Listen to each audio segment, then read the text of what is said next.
Welcome back to my YouTube channel. तो कैसे हैं आप सब लोग? आई होप आप सब अच्छे होंगे। तो आज की इस वीडियो में हम डिस्कस करेंगे जो बुद्धि के इम्पोर्टेंट सिद्धांत हैं उनके ऊपर।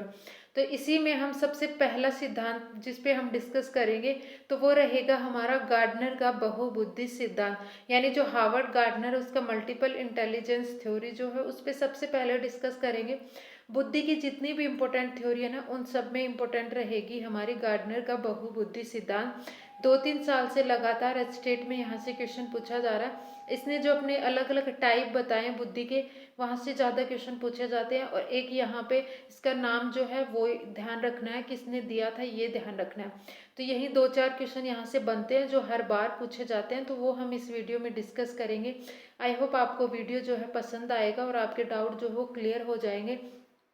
अगर आप चैनल पर नए हैं तो चैनल को सब्सक्राइब जरूर करें, लाइक कर दे वीडियो को, क्योंकि आपका लाइक और सब्सक्राइब हमारे लिए मोटिवेशन का काम करता है ताकि हम और ज़्यादा से ज़्यादा वीडियो जो है आपके लिए लेकर आ सकें। तो चलिए हमारे जो थ्योरी है उसको स्टार्ट करते हैं। तो सबसे पहला क्वेश्चन मैंने बताया कि यही बनता है कि जो बहुबुद्धि सिद्धांत मल्टीपल इंटेलिजेंस थ्योरी है वो किसने दी थी? तो वो हार्वर्ड गार्डनर ने दी थी। पहला पॉइंट हमारा मोस्ट इम्पोर्टेंट पॉइंट ये ध्यान रखेंगे।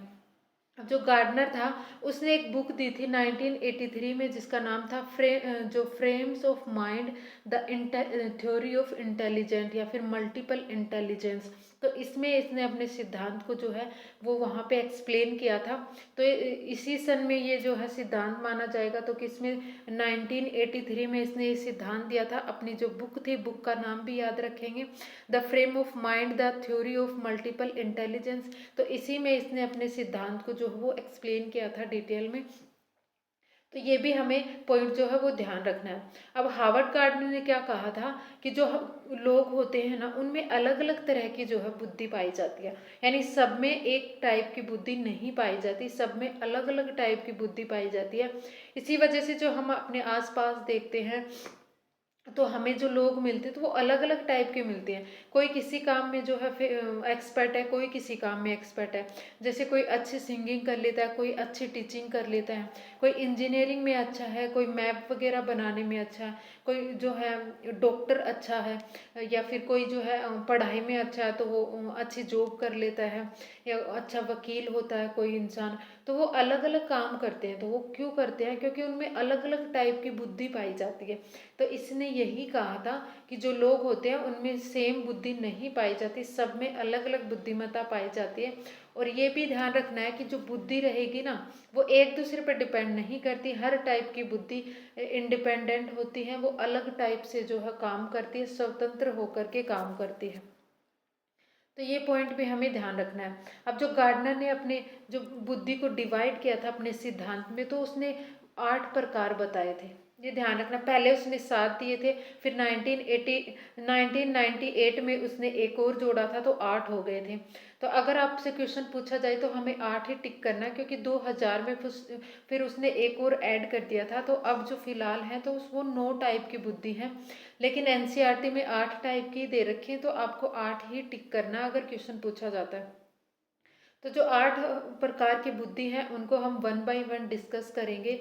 तो सबसे पहले उसमें आएगा हमारा भाषाई बुद्धि, यानी भाषा पे जिसकी अच्छी पकड़ होती है। तो उसमें कौन कौन से इंसान आते हैं? तो जिसकी भाषा अच्छी होती है, जिसका कम्युनिकेशन अच्छा होता है, तो वो कवि बनता है। तो या फिर साहित्यकार बनेगा, पत्रकार बनेगा, लेखक बनता है। तो क्वेश्चन कैसे पूछा जाता है कि जो कवि होता है, लेखक होता है, वो गार्डनर के अकॉर्डिंग किस टाइप की बुद्धि उसमें पाई जाती है? तो ये ऐसे क्वेश्चन बनेगा। या फिर उसके प्रकार पूछ लेगा कि कितने प्रकार की उसने बुद्धि को जो है डिवाइड किया है, कितने अलग अलग टाइप की उसने बुद्धि दी है। तो ये भी क्वेश्चन पूछा जा सकता है। लेकिन जो पिछले साल जो क्वेश्चन पूछा गया था तो वो एग्जाम्पल दे करके उसमें इस तरह से पूछा जाएगा कि जैसे कवि है, लेखक है, तो इसमें किस प्रकार की बुद्धि पाई जाती है हार्वर्ड गार्डनर के अकॉर्डिंग। तो ये क्वेश्चन बनता है। तो इनके हमें जो है एग्जाम्पल भी ध्यान रखने हैं। तो जिसकी भाषा अच्छी होगी उसमें किस टाइप की बुद्धि पाई जाएगी? भाषाई बुद्धि। और इसमें एग्जाम्पल आ जाएंगे हमारे, जैसे कवि बनेगा, साहित्यकार, पत्रकार, लेखक, ये सारे इसमें आ जाते हैं। देखो जिसमें शब्दों का या फिर भाषा का ज्ञान अच्छा होता होता है, तो वो क्या बन जाते हैं, फिर कवि बन जाते हैं, लेखक बन जाते हैं, पत्रकार बन जाते हैं। जैसे आपने देखा होगा कोई भी पत्रकार है तो वो क्या करता है, जैसे उसने कोई छोटी सी न्यूज़ को इतना बढ़ा चढ़ा के वो बोल देता है, इतने शब्द उसके पास होते हैं कि वो उसी एक छोटी सी जो न्यूज़ होती है उसको इतना बड़ा बना देता है, क्योंकि उसकी भाषा पे अच्छी पकड़ है, उसमें भाषाई बुद्धि है।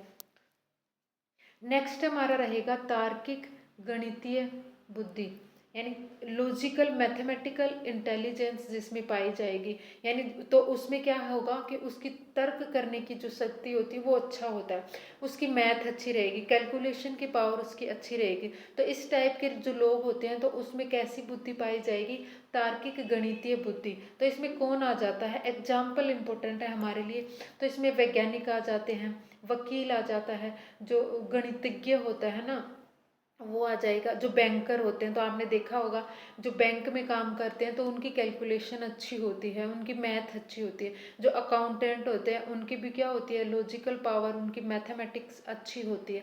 तो ये सारे इनमें किस टाइप की बुद्धि पाई जाएगी, तार्किक गणितीय बुद्धि।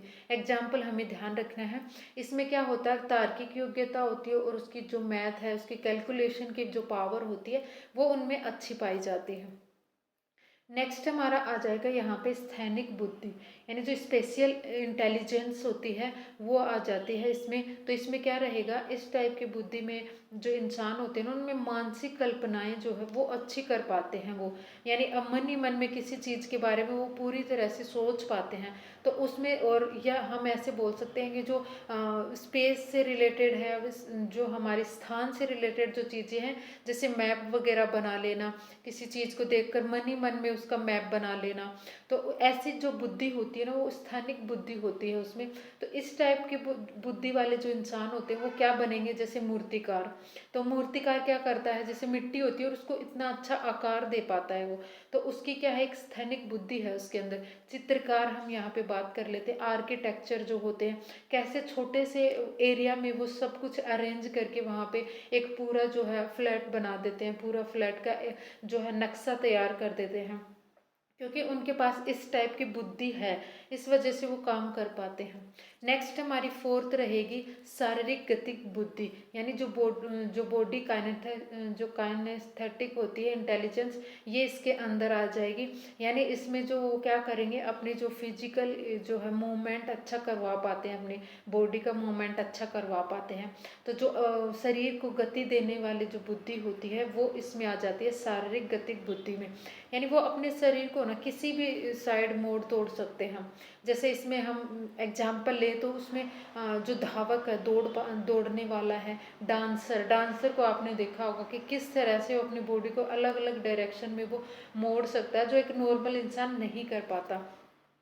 तो इसमें हमें एग्जाम्पल याद रखने हैं कि जो शारीरिक गतिक बुद्धि में आएगा तो वो अभिनेत्री अभिनेता जो है वो इसमें आ जाता है, एथलीट इसमें आ जाता है, जो डांसर होता है वो इसमें आएगा, जो खिलाड़ी होते हैं, या न्यूरो सर्जन, ये यहाँ से ये इम्पोर्टेंट है, जो न्यूरो सर्जन आता है ना वो भी इसी में आएगा, जो शारीरिक गतिक बुद्धि है इसके अंदर। वो जो तैराक होते हैं, स्विमर होते हैं, वो भी इसी में आ जाएंगे।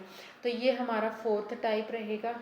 नेक्स्ट हम देखेंगे, नेक्स्ट रहेगा यहाँ पे संगीतात्मक बुद्धि, यानी जो म्यूजिकल इंटेलिजेंस जिसके अंदर पाई जाती है तो वो इसमें आ जाएगा। तो इसमें जिसमें संगीत वाली बुद्धि पाई जाएगी तो वो क्या रहेगा, अच्छा संगीतकार बनेगा, अच्छा वो गाने वगैरह गा सकता है ना, सिंगिंग अच्छी करेगा, एंटरटेनमेंट अच्छा करता है वो। तो इस टाइप के जो लोग होते हैं उनमें कौन सी बुद्धि पाई जाएगी, संगीतात्मक बुद्धि उसमें पाई जाएगी, म्यूजिकल इंटेलिजेंस उनमें पाई जाएगी। एग्जाम्पल इनके ध्यान रखने, एग्जाम्पल देख करके ही वो यहाँ पे क्वेश्चन पूछेगा। नेक्स्ट हमारी है प्रकृतिवादी, नाम से ही पता चला जो नेचर से ज़्यादा जुड़े हुए लोग होते हैं तो उनमें किस टाइप की बुद्धि पाई जाएगी, उनमें प्रकृतिवादी बुद्धि पाई जाती है, इसीलिए नेचर में उनका इंटरेस्ट ज़्यादा होता है। तो इसमें कौन सा इंसान आ जाता है, जो किसान होते हैं, जो प्रकृति के नज़दीक होते हैं ज़्यादा, शिकारी है, जो पर्यटक होते हैं, यानी टूरिस्ट जो अलग अलग जगह पे घूमना पसंद करते हैं, नेचर के साथ रहना पसंद करते हैं। और जैसे किसान है तो वो धरती के साथ जुड़ा रहता है, ज़मीन के साथ जुड़ा रहता है, क्योंकि उसको इंटरेस्ट होता है उस काम में, इसीलिए उसमें किस टाइप की बुद्धि पाई जाती है, उसमें प्रकृतिवादी बुद्धि पाई जाती है। जिसमें प्रकृतिवादी बुद्धि पाई जाएगी वही ये काम करना जो है वो ज़्यादा पसंद करते हैं, इंटरेस्ट के साथ वो ये काम करना पसंद करते हैं। तो ये इसने जोड़ा था 1998 में जोड़ा था। ये भी ध्यान रखना है, जो प्रकृतिवादी बुद्धि है वो उसने बाद में जोड़ा था। नेक्स्ट हमारा यहाँ पे रहेगा अंतः व्यक्तिक सिद्धांत। इसको इंग्लिश में याद रखना है क्योंकि हिंदी में ये चेंज हो जाएगा और समझ भी नहीं आएगा। हिंदी इंग्लिश में हमें याद रखना इंटरपर्सनल इंटेलिजेंस। इंटर, यहाँ पे इंटर का मतलब है, दिखने में ऐसे लग रहा है कि एक इंसान की बात हो रही है, लेकिन इंटर का मतलब है एक से ज़्यादा इंसान के बीच में यहाँ पे बात हो रही है। तो यहाँ पे जो इंटरपर्सनल इंटेलिजेंस आएगी उसमें क्या होगा कि इसमें जो दूसरे व्यक्ति होते हैं उनमें इंट्रैक्शन होता है, यानी एक से ज़्यादा व्यक्तियों के बीच में इंट्रैक्शन पाया जाता है। हम कोई भी हमारी बात है अगर हम दूसरों के सामने अच्छे से रख पा रहे हैं, अपने विचार को अच्छे से अभिव्यक्त कर पा रहे हैं, दूसरों को कन्विंस कर पा रहे हैं किसी भी काम के लिए, तो उसमें किस टाइप की बुद्धि पाई जाएगी? उसमें इंटरपर्सनल बुद्धि पाई जाएगी। जैसे आपने देखा होगा कि जो सामाजिक कार्यकर्ता होते हैं वो कैसे, उनके साथ इतनी भीड़ होती है, उसको उस सारी भीड़ को वो कन्विंस कर पाते हैं। वोट के टाइम में आपने देखा होगा कि जो राजनेता होते हैं, जो नेता होते हैं, सब उनसे चाहे नाराज हो लेकिन वो लास्ट में आकर के सबको मना लेते हैं, सबको कन्विंस कर लेते हैं, क्योंकि उनमें इस टाइप की बुद्धि है। यानी उनमें जो इंटरपर्सनल जो है इंटेलिजेंस उसके अंदर होती है, जिस वजह से क्या करते हैं वो कैसे भी करके, चाहे उसको झूठ बोलना पड़े लेकिन वो सबको कन्विंस कर पाते हैं। तो वो किस में आ जाते हैं? वो हमारे आ जाते हैं इंटरपर्सनल इंटेलिजेंस में। तो ये एग्जाम्पल इसके ध्यान रखने हैं, जो राजनेता होते हैं, जो सामाजिक कार्यकर्ता होते हैं, वो इसके अंदर आ जाते हैं। नेक्स्ट हम बात करेंगे यहाँ पे अंतः व्यक्तिक बुद्धि या फिर इंट्रापर्सनल इंटेलिजेंस। जो इंट्रापर्सनल इंटेलिजेंस होगा ना, इंट्रा का मतलब एक इंसान के बीच में हम बात करेंगे यहाँ पे, तो इंटर मतलब होगा एक से ज़्यादा इंसान और इंट्रा का मतलब होगा एक इंसान। तो ये क्वेश्चन जो है ये दोनों एक साथ पूछे हुए हैं, इम्पोर्टेंट हैं दोनों की दोनों यहाँ पे, तो ये ध्यान रखेंगे। तो इंट्रा का मतलब है कि वो खुद के साथ ही इंटरेक्ट करता है, यानी एक इंसान जो है वो अपने आप के साथ ही इंटरेक्ट करता है। तो उसमें क्या, कौन सी बुद्धि पाई जाएगी? उसमें इंट्रापर्सनल जो है इंटेलिजेंस ही पाई जाती है उसके अंदर। तो इस टाइप की जो बुद्धि वाले लोग होते हैं ना, तो वो क्या बनते हैं? वो साधु सन्यासी बनते हैं, योगी बन जाते हैं, आध्यात्मिक गुरु बनते हैं। आपने देखा होगा कि जो साधु संत होते हैं वो अकेले में बैठ के ही घंटों घंटों जो है वो ध्यान में बैठे रहते हैं, वो मेडिटेशन करते रहते हैं। तो वो उनमें किस टाइप की बुद्धि पाई जाती है? तो उनमें जो वो इंट्रापर्सनल इंटेलिजेंसी पाई जाती है, ये ध्यान रखेंगे, इम्पोर्टेंट है, पूछा हुआ क्वेश्चन है यहाँ पे, एच स्टेट में ये पूछा हुआ है। नेक्स्ट हमारी रहेगी अस्तित्ववादी बुद्धि। यानी नाम से ही पता चल रहा है कि यहाँ पे जो इंसान रहेगा ना, या इस टाइप की जो बुद्धि वाला इंसान रहेगा, वो क्या करेगा? वो हमेशा हर चीज़ के अस्तित्व के बारे में सोचेगा कि ये जो चीज़ है वो एग्जिस्ट कर रही है तो वो क्यों कर रही है। तो हम जो आए हैं इस धरती पे, हमने जन्म लिया है, तो हमारा अस्तित्व क्या है? हमने जन्म क्यों लिया है? हमारे इस धरती पे आने का, इस दुनिया का जो इस दुनिया का अस्तित्व क्या है? हमारा अस्तित्व क्या है? तो वो सारे दिन इसी चीज़ों के बारे में सोचते रहते हैं। तो देखो, इस प्रकार की जो बुद्धि वाले व्यक्ति होते हैं वो हर चीज़ के अस्तित्व के बारे में सोचते हैं। जैसे हम इस दुनिया में क्यों आए हैं, हम कैसे आए हैं, हमारा मतलब इस दुनिया में आने के पीछे क्या कारण है, क्यों हमने जन्म लिया है। तो ये सब चीज़ों के बारे में वो सारे दिन सोचते रहते हैं। तो इस प्रकार की बुद्धि वाले व्यक्ति जो है वो साधु संत बनते हैं, फिलोसोफर बन जाते हैं। यानी फिलोसोफर इसमें मेनली आएगा कि वो सारे दिन यही देखते रहते हैं कि कोई भी चीज़ उनके सामने आती है तो इस चीज़ का अस्तित्व क्या है, किस चीज़ पे ये टिकी हुई है, इसका जो है दुनिया में आने का मतलब क्या है। तो ये सारी चीज़ों के बारे में वो सोचते रहते हैं। तो ये था हमारा हार्वर्ड गार्डनर का सिद्धांत। आई होप आपको समझ आया होगा, वीडियो पसंद आया होगा। वीडियो पसंद आया तो वीडियो को लाइक शेयर सब्सक्राइब जरूर करें। Thanks for watching my video.